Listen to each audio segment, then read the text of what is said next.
Hello, everybody. My name is Nicholas Vigilante, and I live in the Montclair area. And I'm going to give you a tour of the condition of Shepherd Canyon Road, not only visually, but I'm going to also give you some information to show you the various problems along this road. Just to give you an idea where this road is, it's in Shepherd Canyon, which is in Montclair, which is part of Oakland.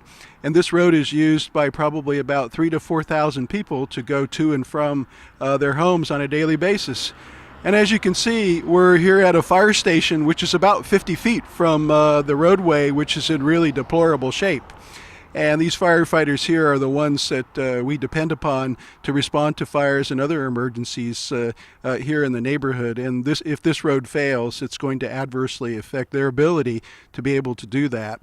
Across the street from the fire station is the City of Oakland Public Works Corporate Yard, where about 80 people for Public Works are employed, and they provide various public works services for the residents here in the Montclair area. So once I'm done with this part of the presentation, we're going to walk along the Shepherd Canyon Road area, and I'm going to show you the various problems along the road. It should be quite interesting for everyone out there to not only hear about the history of it, but also to see what is actually wrong with this roadway. So our next step is our chapter 2 is to go look at the first area, which is on the other side of this roadway, and you'll be able to see the problems at that location. Hope that was good enough. I'm going to take everyone on a tour of the first area where the road is a significant problem. Along the way, you're going to be able to see cracks in the road. You're going to be able to see the slumping road. You're going to be able to see what appears to be a botched drainage repair that has caused leaking underneath the road and subsidence. You'll be able to see a drainage pipe that's broken along the embankment, and you'll even be able to see a guardrail that you can easily kick and it moves. So let's go on the tour.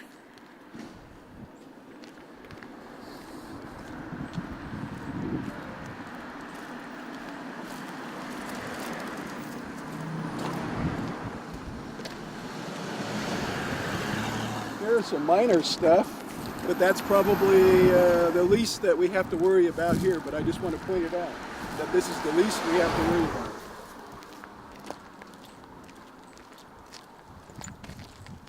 As we get closer to this area, you'll be able to see how the whole roadway has slumped down from where the eucalyptus tree is to maybe about 100 feet in front of that.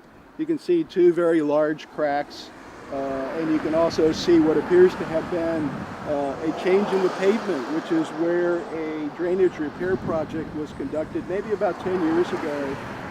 That has caused part of the problem here. Not all of it, but part of the problem. So let's go up and take a look at this situation.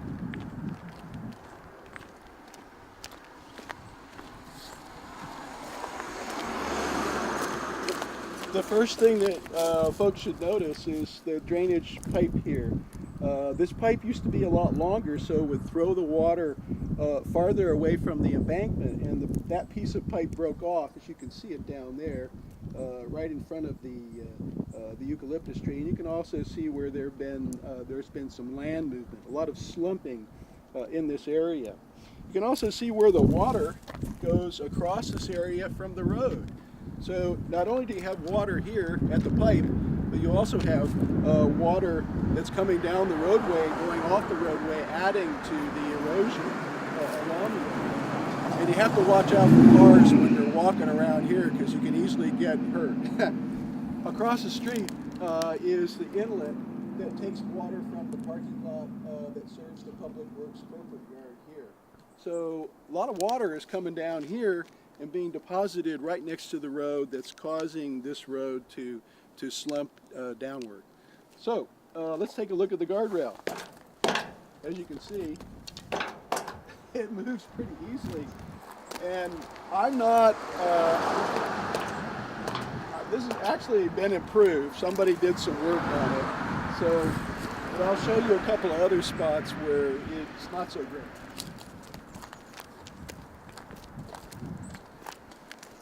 Over here, you can see where the road has been slurried several times, and you can really see the indentation here where water from what goes in there has caused this part of the road here to drop pretty significantly. And you can even see notations where work was performed at one time. And we got to watch ourselves for cars.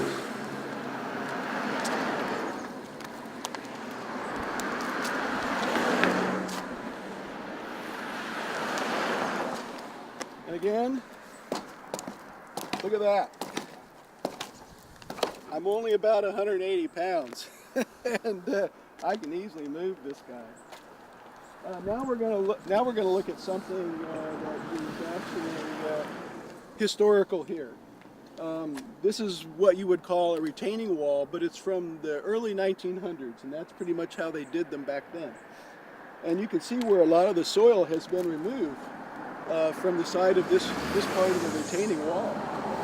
And you can see the land subsiding, and you can imagine that if there's a lot of water coming off the side here, it's just going to simply push everything downhill. Gravity is going to easily do that. And if you look at this retaining wall area here, you'll notice some cracks in it, but considering how old it is, it's actually performed pretty well. But there's another one that's above this area that shows some signs of significant cracking.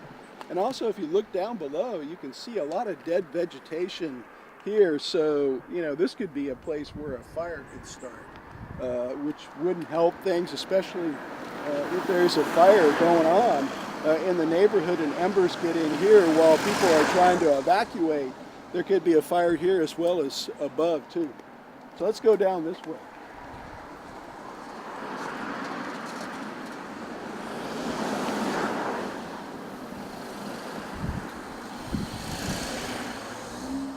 Let's take a look at this, because again, you see a pipe here, and again, you see the road is slumping significantly. I'd say that's about maybe 6 inches or more of slumping just in this particular area right here.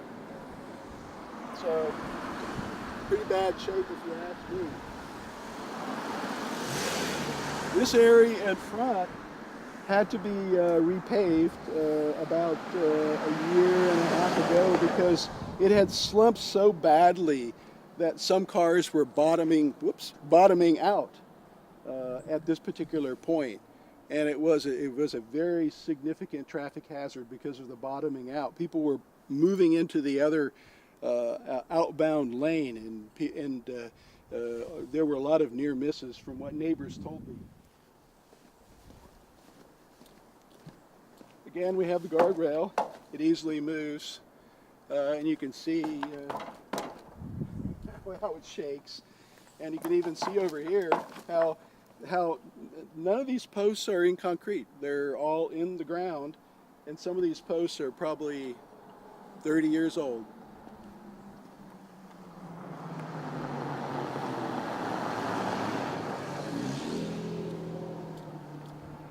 Now let's go to another area.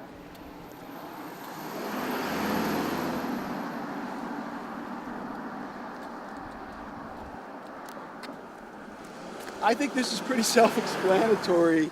I don't know whether I need to really say anything other than maybe kick the guardrail to show you. And this point is very relevant because there actually was a car accident here in March where a car hit the guardrail, damaged it. The city of Oakland, as you can see, has repaired this particular segment of it, but it's, how can you repair something that is like this? You can't. You have to fix the road and then repair the guardrail. And the car that hit the guardrail almost went over the embankment. Fortunately, the car didn't go over the embankment. But you can look at it and see, I mean, look at all the erosion that's going on here. It's really pretty bad. And looking over here, you can see that there's not much of the hillside left next to the road. And I guess if you can use pavement that has a lot of rubber in it like this does, you can probably cover up a lot of stuff. And not that they intentionally meant to do that, but honestly, why would you do this when you know you need to do a lot more here than just put some pavement on the road? So again, you can see the guardrail. What you see here is what you get. And that's not really good enough for safety. This area here is actually pretty well preserved given how old it is. And still, the guardrail moves. So even though it looks like it's safe, it's really not safe.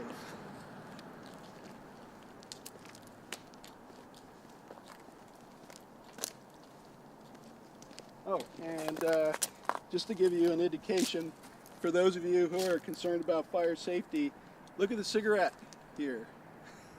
It's right next to a eucalyptus tree and debris, and you know, maybe people could be a little more careful with their cigarette butts, not throwing them outside during the fire season.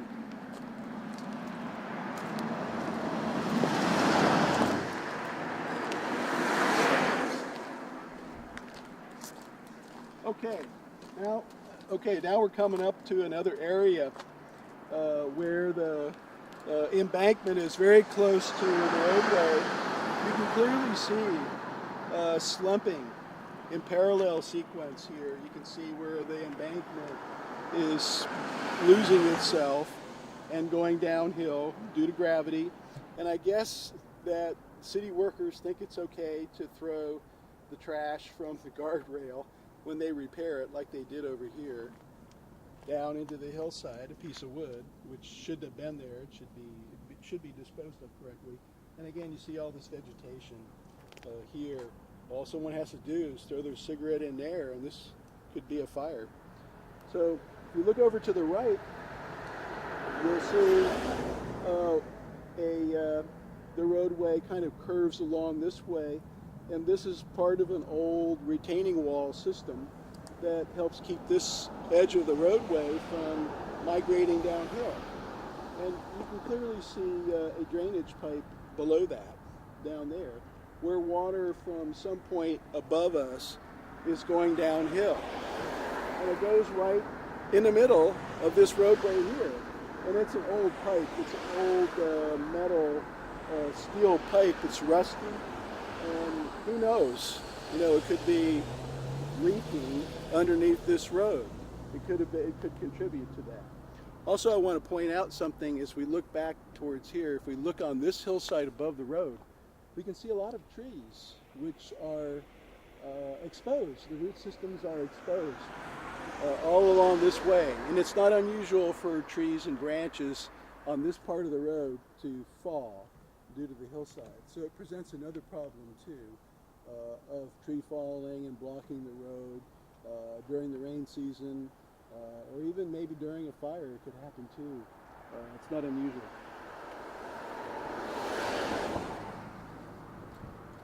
So again, I want to point out these stress tracks. They've been substantially slurried, which means that they've been filled with a rubberized substance so the ground doesn't get moisturized. But still, you know, during the process of, rain in the winter and the drying out during the summer, that helps to crack the road further. It helps to cause the road to slump even further and become an uneven surface for drivers.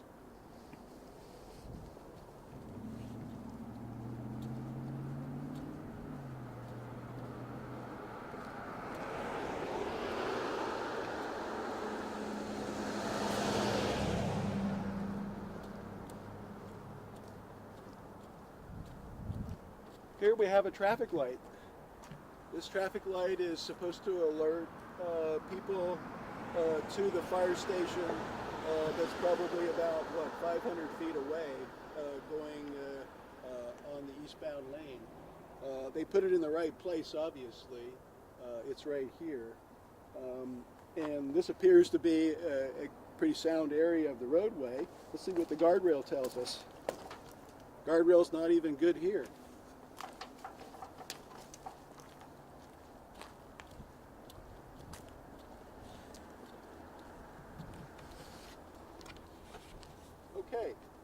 Now we're looking at a lot more slumping here, and it's obvious that it has this slurry has been put in here to got to watch ourselves with the cars.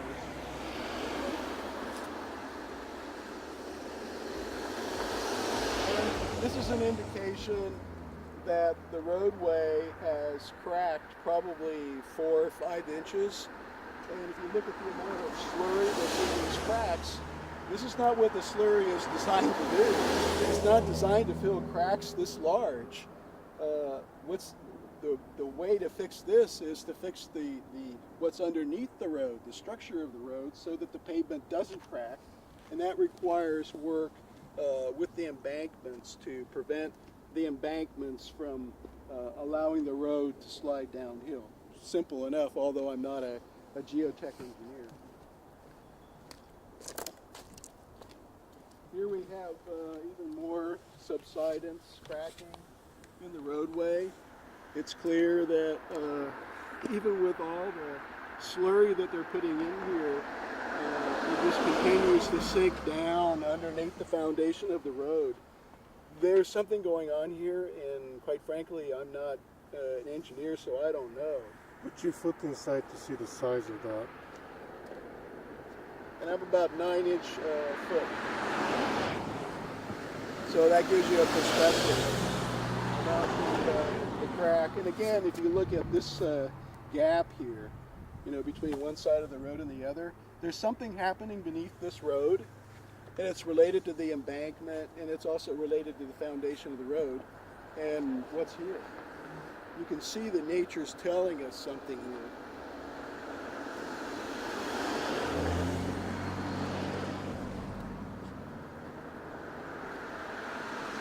Now we have another area. Again, I hope nothing bad happens here.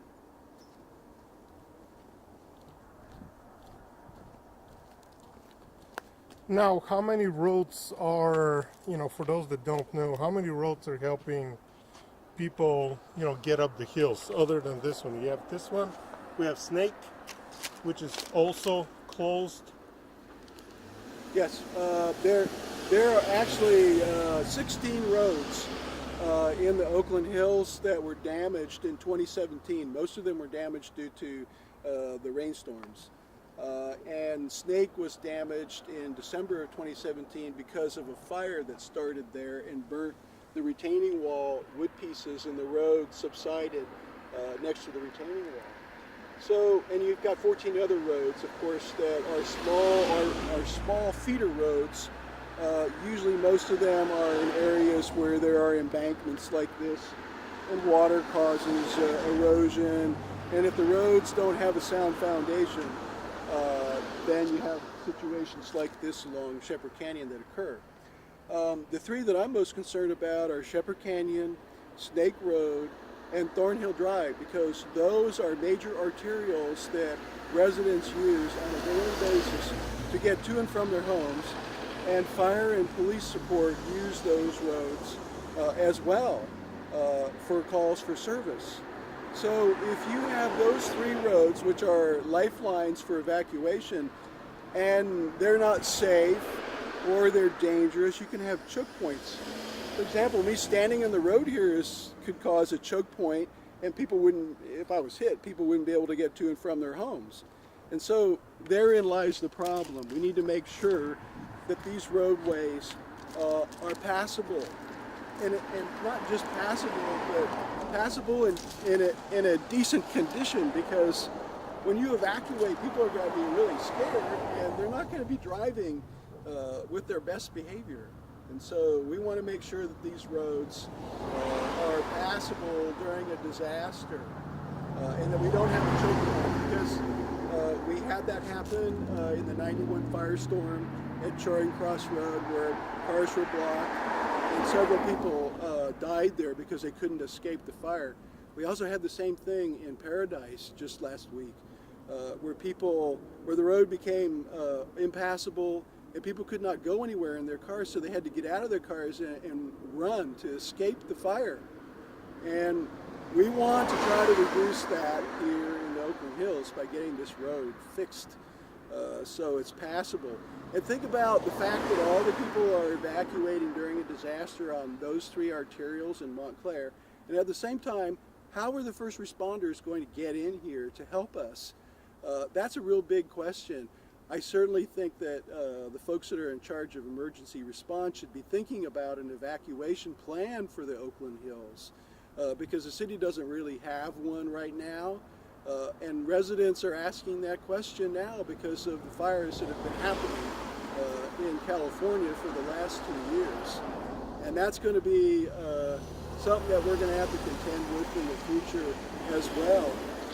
And we haven't had a fire here in the Shepherd Canyon area for probably, I would say 50 or 60 years. And all you need to do is take a look around at all this vegetation because this is what's going to burn during a fire. And that's a whole nother area for discussion. But my focus now is about this road because if we do have a fire, I want our neighbors to be able to safely evacuate. And I want first responders to be able to get in to help us at the same time. And hopefully someone will coordinate all that. But let's go back to the road here and take another look at our roadway. How's our guardrail here? Well, maybe compared to every other spot, not too bad. Again, not great. Still moves. Now let's take a look. Now let's take a look at our road again. We can clearly see, again, all this slurry and these cracks. You're not supposed to be slurring to fix the road when it's this bad. Now let's take a look at this. It's pretty clear what's happening here. I mean, this part of the guardrail is about, what, 6-7 inches higher, maybe more, than the lower segment. So you're looking at this and you're going, why is that happening? Well, I mean, that's pretty bad. How about this? Well, I can even hear those pieces rattling. Now let's take a look at this poor house down here. And this person who owns this house has to live with this. They may not even know this, but it's here. And now let's take a look at this guardrail that's right above this house. It moves. Now let's go up to the house and see how much protection the homeowner would have if an errant car were to hit the guardrail and go over and smash into the roof of this house. Let's just see. It moves a little bit.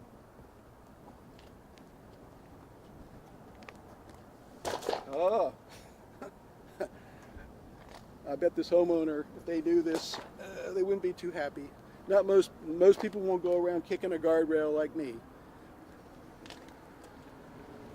Now let's back up. You can't see it because you're looking at me, but if you're looking back of the cameraman here, you'll see this intersection between Snake and Shepherd Canyon Road.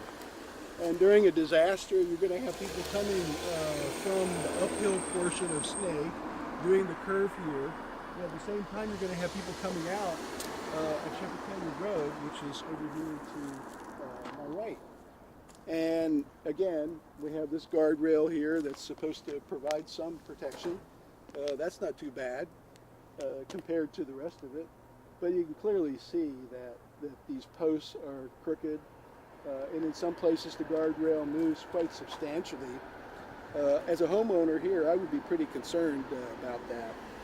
But I think that concludes my tour, and I appreciate everyone bearing with me. I'm not an announcer or a movie star or a presenter. You're just hearing from someone that cares about safety and wants to see the city stand up and do the right thing in regards to Shepherd Canyon Road. Thank you. Go ahead. So you've seen the three segments of the road that are in extreme condition and pretty serious, if you ask me, in terms of being a safety hazard. But the city's plan doesn't include fixing all three of those segments that you've seen. The plan really only includes fixing the segment that you saw that was the first segment near the fire station in the corporate yard. And there is an option in the plan to fix the second segment. But we've just looked at the third segment as well next to this house, and there isn't any real plan to fix segment 2 and segment 3, just segment 1. So I would be concerned about that if I was a resident, because think about it, I mean, you fix the first segment and then the second segment collapses and somehow impacts the first segment and the third segment, which you aren't going to fix until later on. So it just doesn't seem like a very well thought out process to fix the road. It seems like they're only doing it in piecemeal, and actually they should be doing it all in one. It should be one project to fix the entire segment of the road, and to do it now before it costs more later, and also before we have a situation where we have a disaster, a fire, evacuation, or someone gets in an accident and goes over the guardrail, and the city's going to be on the hook for that, because after all of that gets sorted out in court, that's going to cost more than fixing the entire road. And what is the current plan to fix this? When was this supposed to be fixed? The city of Oakland has made 3 promises to fix Shepherd Canyon Road. The first promise was that they were going to start on it in the fall of 2017. Then they told us, no, that's not going to happen. It's going to happen in the spring of 2018. Then we were told it wasn't going to happen in the spring of 2018. And then we were told it was going to start in September or October of 2018. And then after an inquiry, we found out that something happened regarding the request for quotation. It's not clear what. No one understands the explanation. But in essence, 102 days went by and there was no action at all during the summer. And then we're told it's delayed until the winter of 2018, probably late December or January. And to me, that seems a little odd, because how can you fix this road during the rain season? Because if you're excavating and water gets into the ground, you're going to have the possibility of charging the hillside, which means oversaturating the hillside. And that could cause a massive landslide, maybe even one bigger than what would have naturally happened had they not done anything. So those things are really disturbing. If I was a homeowner here, I would be very concerned about what's happening along this stretch of the roadway, because you have evacuation to deal with. You also have the value of your property. If it becomes known that to get to your home you have to use an unsafe road, I don't think some people are going to be interested in buying property in the Oakland Hills if there's an expose about all the dangers with the roads here. And but that I think is probably of lesser concern to me. I'm concerned about the road, the safety for the residents. When is the Snake Road supposed to be fixed? Snake and Shepherd Canyon were supposed to be fixed at the same time. Okay. And Snake Road will actually be easier to fix because they don't have to replace the metal piers. They just have to fix the compaction and the wood in front of the retaining wall that keep the soil and gravel from popping out down there. So that repair was the easiest one. There's no extenuating reason why they couldn't have done that one within 6 months after that the event happened. In other words, it could have been done in the spring or the summer during the dry season, but the city of Oakland did nothing during that time period at all. And they still haven't explained why there has been such a delay on that particular project.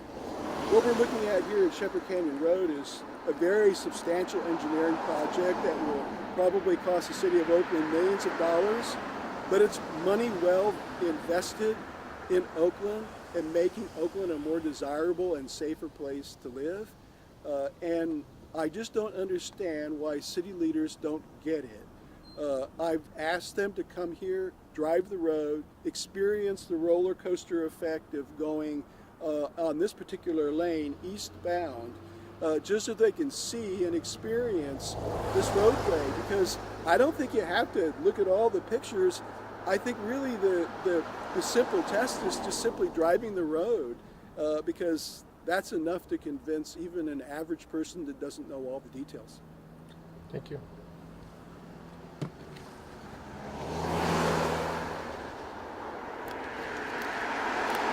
wanted to point that out because you don't have to film that part of it.